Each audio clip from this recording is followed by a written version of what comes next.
दोस्तों, स्वागत है आपका हमारे चैनल मूवी सीन्स में। आज हम एक ऐसे मिरर के बारे में बात करेंगे जिसे जो भी अपने घर पे रखता है वो अजीबोगरीब तरह से मर जाता है। मूवी की शुरुआत में हम देखते हैं कि दो बच्चे किसी चीज से डर कर बचते हुए भाग रहे थे। अचानक उन्हें एक भूत दिखता है, लेकिन दूसरी तरफ उनके सामने एक लड़का आकर खड़ा हो जाता है जो उन्हें शूट करता है। असल में ये टिम नाम के लड़के का ड्रीम था जो वो डॉक्टर को एक्सप्लेन करता है। टिम बचपन में अपने फादर को शूट करने की वजह से अरेस्ट कर लिया गया था। ये माना जाता है कि उसकी मेंटल स्टेट ठीक नहीं है, इसीलिए 11 साल तक उसे जेल में रखा जाता है और उसका ट्रीटमेंट चलता है और फाइनली उसके 21st बर्थडे पर उसे रिलीज कर दिया जाता है। दूसरी तरफ हम उसकी बहन केली को देखते हैं जो अपने बॉयफ्रेंड के साथ एक ऑक्शन में थी। यहाँ एक काफी पुराने मिरर को सेल करने की बोली लग रही थी। जब टिम मेंटल फैसिलिटी से बाहर आता है तो केली उससे मिलकर उसे हग करती है। वो दोनों एक रेस्टोरेंट में जाते हैं जहाँ केली अपने भाई को बताती है कि उसे वो मिरर मिल गया है। वो उसे कहती है कि हमने प्रॉमिस किया था कि हम उस मिरर को डिस्ट्रॉय कर देंगे, तो अब इतने सालों के बाद हमारे पास यही मौका है। फ्यूचर में क्या क्या होगा इसके लिए आपको ये जानना जरूरी है कि पास्ट में क्या क्या हुआ था।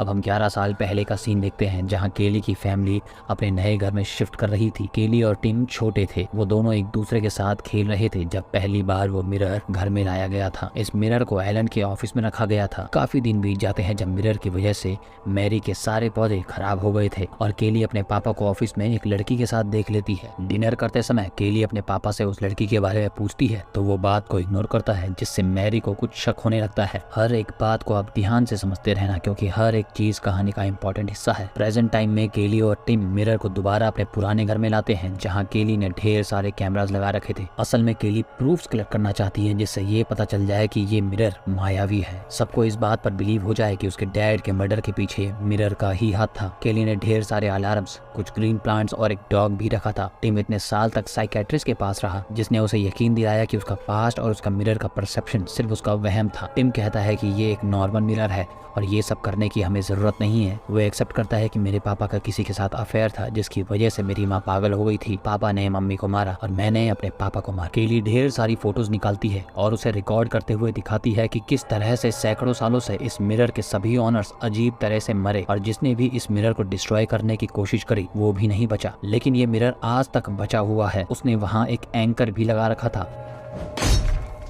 इन केस अगर किसी तरह ये दोनों मर जाते हैं तो आधे घंटे के टाइमर में वो मिरर पर अपने आप गिर जाएगा जिससे मिरर टूट जाएगा। टिम मिरर को तोड़कर केली को बता देना चाहता है कि मिरर में कोई सुपर नेचुरल पावर्स नहीं है। केली उसे कहती है कि तुम शौक से उसे तोड़ कर देखो। टिम एक चेयर लेकर उसे तोड़ने जाता है लेकिन वो मिरर में देखकर कहीं खो जाता है और चेयर नीचे रख देता है। केली कहती है कि मिरर ने तुम्हें कंट्रोल किया है। अब 11 साल पहले हम देखते हैं कि जैक रात को अपना ऑफिस में बैठकर टाइप कर रहा था। उसकी उंगली में बैंडेज थी जिसे वो निकाल कर साइड रखता है, लेकिन जब वो दोबारा टाइप करने लगता है तो वो देखता है कि बैंडेज उसकी उंगली में ही लगी है। वो एक टूल का यूज करके बैंडेज निकालने लगता है लेकिन बैंडेज की जगह उसका नाखून ही निकल जाता है। असल में उसकी उंगली में बैंडेज थी ही नहीं। ये तो सिर्फ भ्रम है जो मिरर ने उसके लिए क्रिएट किया था। मिरर इस तरह की सिचुएशंस को क्रिएट करता है जिससे ये समझना मुश्किल हो जाता है कि कोई चीज रियल है या नहीं। जैक अब मिरर से बात करने लगा था जिससे मैरी को शक होता है कि वो किसी लड़की से ही बात कर रहा है। इस बात पर दोनों की काफी बहस होने लगती है। मैरी कहती है कि कुछ समय से तुम खोए खोए से रहते हो। कुछ समय से उनका डॉग भी अजीब बिहेव करने लगा था। वो काफी बीमार हो चुका था। प्रेजेंट सीन में केली अपने डॉग को बंद करके मिरर के सामने रख देती है, ये प्रूव करने के लिए कि किस तरह मिरर की वजह से वो भी उनके पुराने डॉग की तरह बीमार हो जाएगा। लेकिन टिम डॉग को छोड़ देता है। दोनों भाई बहन की बहस होती है जिसमें टिम कहता है कि वो एक नॉर्मल मिरर है। सच ये है कि मैंने ही अपने डैड को मारा है। केली रोने लगती है कि टिम सच जानते हुए भी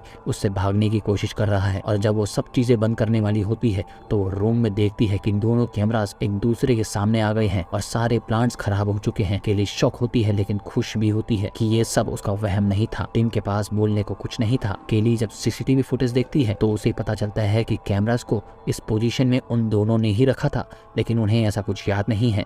वो समझ जाती है कि मिरर ने ही उनसे ये सब करवाया था। पास्ट टाइम में हम देखते हैं कि जब जैक घर पर नहीं था तो मैरी को उसके ऑफिस में चेक करते हुए एक कागज पर किसी का नाम लिखा मिलता है। वो रोने लगती है और सब चीजों को फेंक देती है। वो रो रही थी लेकिन मिरर में उसका रिफ्लेक्शन मुस्कुरा रहा था। वो काफी तेज चिल्लाती है और दोनों बच्चे भागते हुए नीचे आते हैं।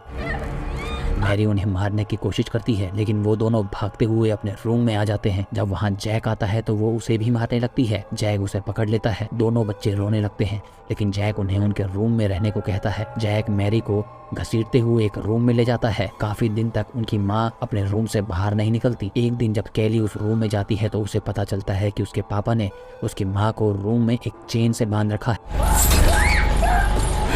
इधर प्रेजेंट डे में हम देखते हैं कि किस तरह से मिरर केली और टिम के दिमाग से खेल रहा था। टिम को बार बार अपना बचपन दिखता है और कभी कभी तो भूत भी दिखता है, और केली बल्ब चेंज करने के लिए अपना आधा खाया हुआ एप्पल वहाँ रखती है।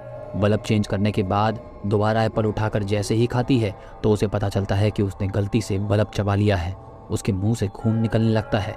जैसे ही वहाँ टिम आता है तो केली देखती है कि ये भी उसका वहम था, क्योंकि उसने बल्ब नहीं बल्कि एप्पल ही खाया था। वो काफी ज्यादा डर जाती है और समझ जाती है कि मिरर अब उनके दिमाग से खेल रहा है। कुछ देर बाद केली नींद से उठकर देखती है कि वो मिरर से चिपक कर खड़ी हो रखी है और एंकर के गिरने का टाइम हो चुका है। ये भी मिरर का बनाया हुआ खेल था, जिसमें उसने बिना केली के पता चले उसे वहां पर खड़ा कर दिया ताकि एंकर उसके ऊपर गिर जाए। वो जल्दी से एंकर को दोबारा रीसेट करती है। अचानक वहां लाइट चली जाती है तो वो पूरे घर में चार्जिंग बल्ब ऑन कर देती है और एक डेड प्लांट को लात मार देती है। उसे अपनी माँ के रूम में एक चेन और खून और प्लेट के टुकड़े दिखते हैं। वो खुद से कहती है कि ये रियल नहीं है। वो नीचे जाती है जहाँ उसे और टुकड़े दिखते हैं। वो एक टुकड़ा हाथ में ले लेती है और बाकी टुकड़ों की वीडियो बनाने लगती है जो कि कैमरे में नहीं दिख रहे थे। वो खुश होती है कि उसे मिरर की ट्रिक समझ आ गई थी।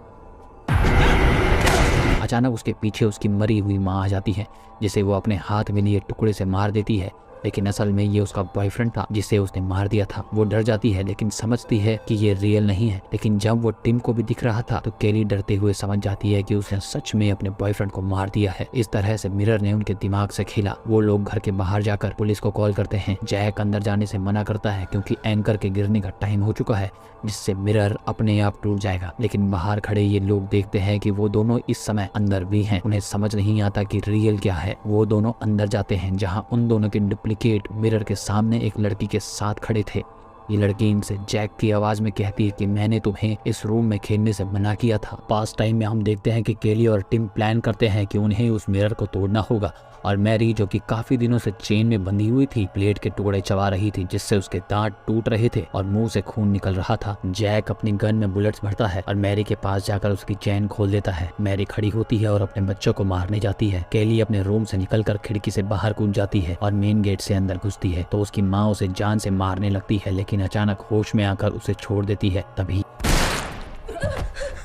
जैक उसे शूट कर देता है और दोनों बच्चे वहां से भागने लगते हैं। तभी ढेर सारे डायमंड्स उन्हें दिखते हैं। ये दोनों जाकर गोल्फ स्टिक से मिरर पर जोर जोर से मारते हैं, लेकिन देखते हैं कि असल में वो सिर्फ दीवार पर मार रहे थे। मिरर ने उन्हें खुद पर मारने ही नहीं दिया। वहां जैक आकर केली पे गन तान देता है और मारने वाला होता है कि टिम उसके हाथ पर मार देता है। जैक के हाथ से बंदूक छूट जाती है, लेकिन वो अपनी बेटी को मारने लगता है तो टिम उस पर गन तान देता है। अजीब बात ये थी कि जैक अपने घुटनों पर बैठकर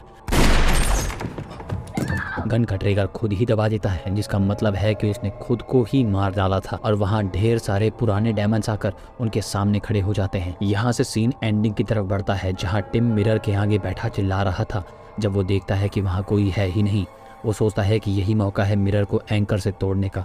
वो खड़ा होकर एंकर चलाने जाता है। इधर हम देखते हैं कि कैली को अपनी माँ मिरर में दिख रही थी, जिसे हक करने के लिए वो मिरर के पास जाती है और अपनी माँ को हक कर लेती है। टिम, जिसे रूम में कोई नहीं दिख रहा था, एंकर को चला देता है, लेकिन हम देखते हैं कि वहाँ केली खड़ी थी, जिसके एंकर लगते ही उसकी मौत हो जाती है। ये खतरनाक भ्रम मिरर का क्रिएट किया हुआ था, जिसमें पहले केली अपनी माँ को हक करने के लिए मिरर के पास जाती है, लेकिन टिम को दिखी ही नहीं। अब पास्ट और प्रेजेंट के सीन्स बिल्कुल पैरेलल चलते हैं, जहाँ पास्ट में तो अपने फादर को मारने की वजह से टिम को पुलिस ले जा रही थी, और प्रेजेंट में अपनी बहन को मारने की वजह से टिम को पुलिस ले जा रही थी।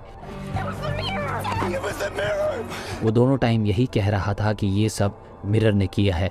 पास्ट वाले सीन में उसे घर में उसकी मम्मी पापा का डीमन दिखता है, और प्रेजेंट में उसे अपनी मम्मी पापा और बहन का डीमन दिखता है।